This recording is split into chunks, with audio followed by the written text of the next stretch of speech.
ரோகிணி நட்சத்திரத்திற்குண்டான குரு பயிற்சி பலன்களை பார்க்குறேங்க. குழந்தை பிறப்பு சார்ந்த விஷயங்களை பார்க்குறோம். அதிகமான ஆண் குழந்தைகள் பிறக்கும் காலம், அதுவும் பயணங்களிலே குழந்தை பிறக்கும். பிறந்த குழந்தைகள் பெற்றோரிடத்தில் வளர்வதை விட வேறு இடங்களில் தான் வளருவாங்க அப்படின்னு பார்க்குறோம். அவங்களுடைய வாழ்க்கையும் பார்த்திங்கன்னா அத்தை மாமா வீட்டில் இருக்கிறது, ஹாஸ்டலில் இருக்கிறது அப்படிங்கிற மாதிரி தாய் தந்தையை பிரிந்து வாழக்கூடிய சூழல் தான் இருக்கும் அப்படின்னு பார்க்குறோம்.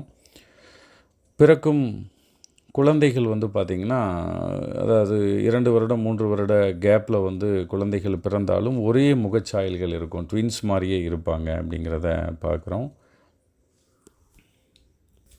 ரோகிணி நட்சத்திரத்தில் பிறக்கும் அந்த குழந்தைகளை பற்றிய ஒரு ரகசியம் எப்பொழுதுமே ஒரு ரகசியம் இருக்கும் அப்படின்னு பார்க்குறோம். படிப்பு சார்ந்த விஷயங்களை பார்க்குறோம். இவங்க படிப்பதை விட நடிப்பது தான் இவங்களுக்கு பொழுதுபோக்கு. இந்த ஸ்கூல் காலேஜுக்கெல்லாம் இவங்க போகிறதே அங்கே நடக்கிற அந்த மேடை நிகழ்ச்சிகள்லேயும் அந்த ஒரு செலப்ரேஷன்ஸ் நடக்கும் பாருங்கள், அந்த நிகழ்வுகளில் பங்கேற்பதற்காகவே தான் இவங்க பள்ளி கல்லூரிகளில் படிச்சுட்ருப்பாங்க. இந்த மார்க்கு, எதிர்காலம், எக்ஸாமு இதை பற்றியான எந்த கவலைகளும் இவங்களுக்கு இருக்காது. சூழலும் இந்த இயற்கையும் எப்படி இழுத்துட்டு போகுதோ அந்த ஒரு தொனியில் செல்லக்கூடிய ஒரு மாறுபட்ட பழக்க வழக்கங்கள் கொண்டவங்க இவங்க. அப்படியே பார்த்திங்கன்னா ஒரு அறிவுரை யாராவது சொன்னாலும் கேட்க மாட்டாங்க. இவங்க ஒரு வித்தியாசமான ஒரு தத்துவங்களை சொல்லி அவங்க அந்த அறிவுரையிலிருந்து தப்பிச்சுக்குவாங்க அப்படின்னு பார்க்குறோம். வேலைவாய்ப்பு சார்ந்த விஷயங்களை பார்க்குறோம். வேலைவாய்ப்பை பற்றி பார்க்கும் பொழுது ரோகிணி நட்சத்திரத்தில் பிறந்தவங்களுக்கு மோஸ்ட்லி ஒரு இடத்துல ஸ்டாண்டர்டாக இருக்கிற மாதிரியான வேலைகளை அவங்க விரும்ப மாட்டாங்க. அவங்களுக்கு அது அமையவும் செய்யாது. ஊர் சுற்றுற மாதிரியான வேலைகள் தான், மார்க்கெட்டிங்கு, இந்த மெடிக்கல் ரெப்ரசன்டேட்டிவ்ஸு, அந்த மாதிரி ஒரு ஊர் சுற்றுற மாதிரியான வேலைகள் தான் இவங்களுக்கு கிடைக்கும். அதே மாதிரி ஒரே வேலையில் தொடர்ந்து இருக்க மாட்டாங்க. 6 மாதத்துக்கு ஒரு தடவை வேலையை மாற்றிட்டே இருப்பாங்க. அப்படி 1 வருஷம் தொடர்ந்து ஒரு வேலையில் இருக்கிறது ரொம்ப ரேர் அப்படின்னு பார்க்குறோம். அந்த சம்பளத்தை பற்றி இவங்க பெருசாக கேட்டுக்கவே மாட்டாங்க. சம்பள உயர்வு, பதவி உயர்வு பற்றி எதிர்பார்க்க மாட்டாங்க. இருந்தாலும் அவங்களுக்கு அதெல்லாமே கொடுப்பாங்க. கொடுத்தாலும் அந்த இடத்துல அவங்க நிலைக்க மாட்டாங்க அப்படிங்கிறது தான் இங்கே பார்க்க வேண்டியிருக்கு. தொழில்துறை சார்ந்த விஷயங்களை பார்க்குறோம். இந்த டூர்ஸ் அண்ட் ட்ராவல்ஸ் வச்சு நடத்துகிறவங்களுக்கு இது பொற்காலம், இந்த குரு பயிற்சி அப்படின்னு பார்க்குறோம். அதே மாதிரி அந்த ஸ்பேர் பார்ட்ஸ் கடை, வாகனங்களின் உதிரி பாகங்கள் விற்கும் அந்த ஏஜென்சி விற்பனை செய்கிறவங்களுக்கு எல்லாத்துக்குமே நல்ல லாபம் கிடைக்கும். அந்த தொழில் சிறப்பாக இருக்குன்னு பார்க்குறோம். ரோகிணி நட்சத்திரக்காரங்க யாராவதுகிட்ட கடன் கேட்டால் கொடுக்க மாட்டாங்க. அப்படியே கிடைச்சாலும் அது கட்ட முடியாமல் அதில் சிக்கி திண்டாடுவாங்க அப்படிங்கிறத நம்ம பார்க்குறோம். திருமணம் சார்ந்த விஷயங்களை பார்க்குறோம்.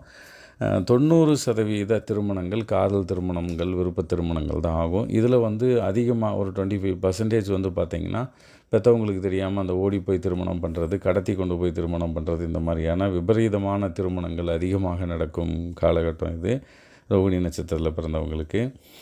இவங்களுக்கு அந்த திருமணம் அப்படியே திருமணம் பண்ணாலும் அந்த திருமண பந்தத்தில் நீடிச்சிருக்க மாட்டாங்க. அதில் ஒரு ஸ்திரத்தன்மை இவங்கக்கிட்ட இருக்காது அப்படின்னு பார்க்குறோம். பெற்றவங்க திருமணத்துக்கு சம்மதிக்கணும், அவங்களோட ஆசீர்வாதம் வேணும் அப்படிங்கிற அந்த எதிர்பார்ப்பே இவங்ககிட்ட இருக்காது. பெற்றவங்களை மோஸ்ட்லி இவங்க மதிக்க மாட்டாங்க அப்படின்னு பார்க்குறோம். நாடோடி வாழ்க்கையை விரும்புகிறவங்க இவங்க. குடும்பம் மற்றும் வீடு சார்ந்த விஷயங்களை பார்க்குறோம்.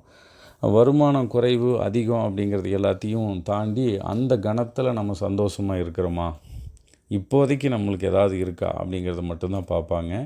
எதிர்கால திட்டமிடல் எல்லாமே அவங்களுக்கு இருக்காது. குடும்ப சண்டை கண்டிப்பாக அதிகமாக இருக்கும். புரிந்து கொள்ளாத தன்மை இருக்கும். இவங்க அதிகமாக ஏமாறுவாங்க, இல்லாட்டி இவங்க ஏமாத்துக்காரங்களாக இருப்பாங்க அப்படிங்கிற மாதிரி பார்க்குறோம். சொந்த வீடு வாங்குவதை பற்றி ஒரு எண்ணமே அவங்களுக்கு இருக்காது. ஆனால் எல்லாமே இவங்களை தேடி வரும், கிடைச்சிரும் அப்படிங்கிறத பார்க்குறோம். ஆனால் சொந்த வீடு வச்சுட்டு நிறைய பேர் வாடகை வீட்டில் இருக்கக்கூடிய சூழல்கள் ஏற்படும் அப்படிங்கிறதையும் பார்க்குறோம். மருத்துவம் சார்ந்த விஷயத்துக்கு நம்ம வர்றோம். தோல் வியாதியால் பாதிக்கப்படுவாங்க அப்படின்னு பார்க்குறோம். ஆயுர்வேத மருத்துவத்தால் தான் இவங்களுக்கு தீர்வு கிடைக்கும் அப்படின்னு பார்க்குறோம். கழுத்து, முதுகு தண்டுவடம், கால்களில் அதிகமான பிரச்சனைகள் போகும். இந்த பிரச்சனைகளுக்கு அக்குபஞ்சர், அந்த வர்ம சிகிச்சைகள் தான் இவங்களுக்கு தீர்வுகளை தரும் அப்படின்னு பார்க்குறோம். எதிரிகளால் ஆபத்து ஏற்படும். அதனால் இவங்களுக்கு பாதிப்பு ஏற்பட்டு அதனால தான் மருத்துவ செலவு அதிகமாக இருக்கும். அதனால் ஒரு சுய பாதுகாப்பு வளையத்தை வந்து ஏற்படுத்தி கொள்வது இந்த ரோகிணி நட்சத்திரக்காரங்களுக்கு ரொம்ப முக்கியம். ரோகிணி நட்சத்திரக்காரங்களுடைய பரிகாரங்கள் நம்ம பார்க்கலாம். இந்த சூழல்களை வந்து அவங்க வென்று சிறப்பாக வாழணும் அப்படிங்கும் பொழுது, ரோகிணி நட்சத்திரத்தன்று நாவல் பழம் சாப்பிடுவதோ அல்லது நாவல் பழ மரம் ஸ்தல விருட்சமாக கொண்ட ஆலயங்களில் வழிபடுவதோ இவங்களுக்கு சிறப்பான ஒரு நல்ல வழியை காட்டும் அப்படின்னு பார்க்குறோம். சர்ப்ப வழிபாடுகள் செய்வது சிறப்பு அப்படின்னு பார்க்குறோம். இந்த பிரம்மாவுக்கு கோயில்கள் ரொம்ப குறைவு, அதனால் பிரம்மா கோயில்களுக்கு சென்று வழிபடுவது நல்லது. ஜென்ம நட்சத்திரத்தில் ஆந்தை மேல் அமர்ந்த மகாலட்சுமி, இந்த வழிபாடு இவங்களுக்கு மகாலட்சுமி வழிபாடு, குறிப்பாக ஆந்தை மேல் அமர்ந்த மகாலட்சுமி அல்லது ஆந்தை வாகனத்தில் அமர்ந்த மகாலட்சுமி வழிபாடுகள் ரோகிணி நட்சத்திரத்துக்கு ஒரு சிறப்பான எதிர்காலத்தை, இந்த குரு பயிற்சி பலன்களை வந்து பாதிப்பில்லாமல் பெறுவதற்கு வந்து இது வந்து பயன்படும் அப்படின்னு பார்க்குறோம் இந்த பரிகாரங்கள்.